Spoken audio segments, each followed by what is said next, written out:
Hi and welcome to True Crime, a channel dedicated to the dark underworld of criminal activity carried out by gangsters, mobsters, cartel leaders, and others.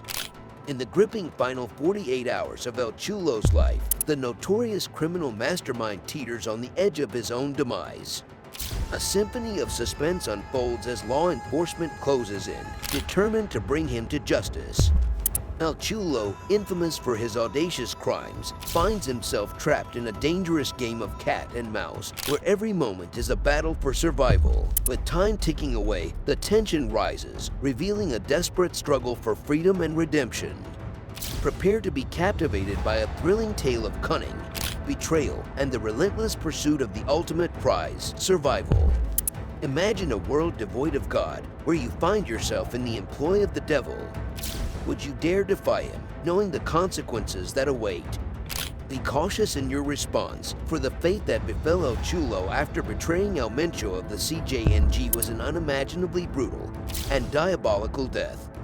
Such horrors were inflicted upon him that not a soul watching would wish them upon even their worst enemy. But why did El Cholo choose to betray the devil, and what makes El Mencho so feared? These questions beg answers, yet they pale in comparison to the terrors that El Cholo endured in his final hours on this earth. The ruthlessness of the Cjng, an organization without parallel, cannot be underestimated. Take a moment to gaze upon a picture of El Cholo before the Cjng captured him, and then witness the haunting transformation that took place after his capture. No criminal enterprise or terrorist organization on Earth's surface holds a candle to the danger posed by the Cjng.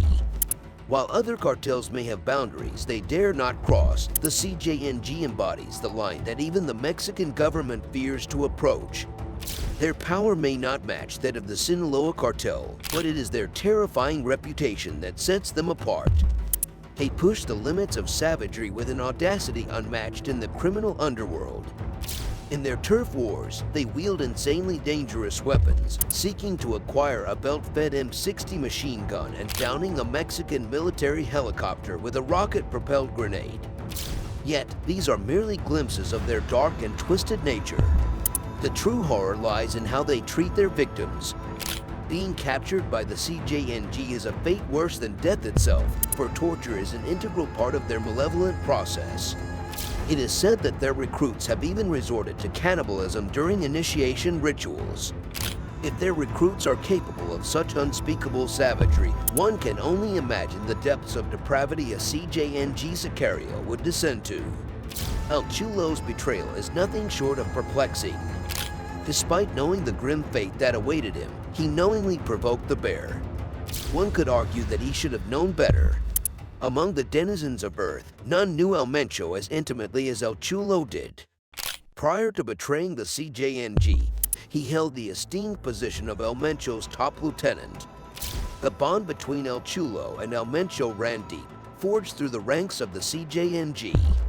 El Cholo's ascent within the organization was paved with the corpses of his fallen superiors. While it remains uncertain whether he had a hand in their demise, one thing was clear: when El Cholo assumed power, a palpable shift in leadership reverberated. His style was flamboyant, sensational, and drenched in an unparalleled level of violence. Unlike other cartels that chose to dissolve their victims in acid, El Cholo favored a different approach. He orchestrated deaths that were meticulously recorded and shared on social media platforms. Decapitated bodies adorned bridges, adorned with Cjng banners, serving as grotesque spectacles. Their victims endured unimaginable torture, inflicted with a creative malevolence that defies comprehension. While other cartel bosses meticulously covered their tracks, El Mencho reveled in public exhibitions of his power, with El Cholo right by his side. Their history dated back to El Cholo's days as a member of the Assassin Squad, protecting the notorious drug lord Armando Valencia Cornelio alias, known as El Maradona. When El Mencho assumed control of the Jalisco New Generation cartel in 2011, El Cholo stood beside him, a confidant in whom El Mencho placed unwavering trust. It seemed that their loyalty was unbreakable, destined to endure forever, until it didn't. What most failed to realize was that El Cholo harbored ambitions of his own. In the treacherous drug trade, ambition can lead one down two paths, soaring to the pinnacle of power or plummeting to the depths of despair. El Cholo was willing to wager on himself, defying the odds. His first act of defiance was pilfering from El Mencho and orchestrating hits without his boss's approval. The cartel's financial operator, Marcos Hernandez, caught wind of the thefts and divulged the information to El Mencho, igniting a raging inferno of fury. El Cholo's response was swift and ruthless. He ordered the execution of Marcos Hernandez. This marked the beginning of a long and violent divorce between the two. Like the devil who took a third of the stars with him when he fell from grace, El Cholo also lured defectors from the Cjng and formed his own cartel, the Nueva Plaza cartel. It became a battle of Cjng versus Nueva Plaza, with El Cholo's betrayal undoubtedly stinging El Mencho. Another defector who must have dealt a heavy blow to El Mencho was Eric Valencia Salazar, also known as L85. Much like El Cholo, he shared close ties with the Cjng boss, having worked alongside him in the early days. Some sources even suggest that it was he who convinced El Cholo to sever ties with the Cjng after completing a 5-year sentence behind bars. The stage was set for a fierce clash, pitting former allies against each other in a struggle for power and survival. The choices made by El Cholo would forever alter the course of his life as the sinister forces of the drug trade closed in on him, ensuring that his final hours on this earth would be rife with horror and brutality. In a world of uncertainty and clandestine battles, two figures emerged from the shadows, locked in a relentless war against each other.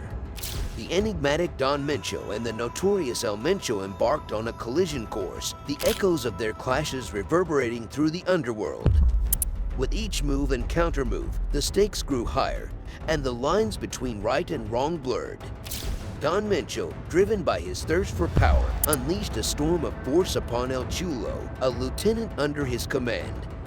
But fate had a different plan, as the hit squad sent to eliminate El Cholo failed in their mission, casting doubt on Don Mencho's invincibility. In an audacious act of defiance, El Cholo struck back, slaying the head of the failed hit squad, an act that pierced the core of Don Mencho's organization. Thus began a descent into a relentless and all-consuming conflict. The motives that fueled El Mencho's actions remained shrouded in ambiguity. Can a man like him truly forgive, or is he driven solely by a thirst for revenge and power? Regardless, El Mencho carried his own unforgivable sins. As the battle unfolded, El Cholo made a fateful decision that would alter the course of their war.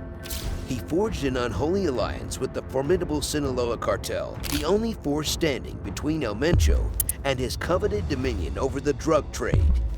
Their shared history fueled the fire. El Cholo and his new cartel had once broken away from a Sinaloa affiliate, rising to become an unstoppable force against the Sinaloa cartel's immovable object. For El Mencho, waging a full-scale war against the Sinaloa cartel was deemed futile, a war not worth the hassle. He understood the ebb and flow of empires, witnessing their rise and fall throughout his lifetime. Patience became his ally, waiting for the Sinaloa cartel's eventual demise. But then, El Cholo made a move that shattered the fragile equilibrium. He allowed the Sinaloa cartel to finance his new cartel, becoming a pawn in their battle against El Mencho's Cjng for control over Jalisco and the western states of Mexico. This betrayal was an unforgivable sin, reigniting El Mencho's desire to annihilate El Cholo. Their conflict spilled across numerous states, but it was Guadalajara that bore the brunt of the violence. To the casual observer, this war might have seemed like a battle for dominance in the meth industry. But for El Mencho, it was personal. He hungered for El Cholo's head, and he wouldn't rest until he had it. Yet, El Cholo possessed cunning and foresight. He understood the game and played it well. Aligning himself with the Sinaloa cartel and buying off the police force, he escalated the violence to unimaginable heights. The consequences were devastating. Prominent figures were gunned down, and human remains were discovered in plastic bags, leaving a trail of bloodshed and fear. In the midst of the chaos, El Mencho felt the ground shifting beneath him. Despite his superiority in almost every aspect, El Cholo, the student, began surpassing the master. Was this the end of El Mencho's reign? The answer was known to all. On a fateful day, a video emerged, reminiscent of the Cjng signature style. El Cholo, flanked by heavily armed sicarios, confessed his identity as Carlos Enrique Sanchez Martinez, also known as El Cholo. But the bombshell came when he revealed the support of Omar Garcia Harfuch, the Mexico City police chief. El Cholo claimed to have offered Harfuch controlled chaos, targeted killings and bombings in exchange for police protection. Harfuch denied the allegations, but the insidious presence of corruption within the Mexican police force couldn't be ignored. 2 other named policemen were fired in the wake of the video's release, further highlighting the extent of the collusion.